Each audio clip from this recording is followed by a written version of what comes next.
அது என்னவோங்க ஏதாவது ஊருக்கு போகிறோம் அப்படின்னா சப்பாத்தி ஆனியன் சட்னின்னு தான் எப்போவுமே என் ஹஸ்பண்ட் கேட்குறாங்க. அதுதான் சாப்பிட ரொம்ப ஈஸியாக இருக்குமா. நான் கூட சொல்லுவேன், அதுவா ரொம்ப ஈஸியாக இருக்கும்?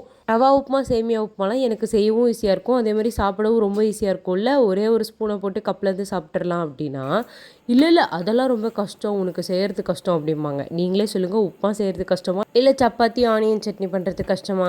எனக்கு இந்த சப்பாத்தி ஆனியன் சட்னிலாம் சுத்தமாக பிடிக்காதுங்க. அதுவும் காலங்காத்தால ட்ராவல் பண்ணுறப்போ சப்பாத்தி ஆனியன் சட்னி நினச்சாலே கஷ்டமாக இருக்குது. சரி நான் தோசை ஊற்றிக்கிறேன், எனக்கு சப்பாத்தி வேணாம், தோசை ஆனியன் சட்னி வச்சு சாப்பிட்டுக்கிறேன்னா என் ஹஸ்பண்ட் அப்போ வந்து சொல்லுவாங்க, ஏன் நீ இவ்வளோ கஷ்டப்படுற, 2 சப்பாத்தி தானே சாப்பிட்றேன் முடிஞ்சது அப்படிம்பாங்க.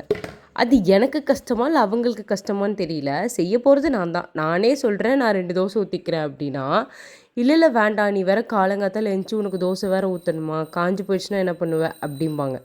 உங்கள் வீட்லேயும் யாராவது இந்த மாதிரிலாம் இருக்காங்களான்றதை மறக்காமல் கமெண்ட் பண்ணுங்கள். அதுக்கப்புறம் நைட்டு சப்பாத்திக்கு நல்லா மாவு பிசைஞ்சு ரவுண்ட் ரவுண்டாக போட்டு நல்லா ஆயில் ஊற்றி சப்பாத்தியை சுட்டு எடுத்துட்டோம் அப்படின்னா நல்லா சாஃப்டாக இருக்கும். அதே மாதிரி இந்த ஆனியன் சட்னி ரெசிபி ஏற்கனவே நான் ஷேர் பண்ணியிருக்கேன்.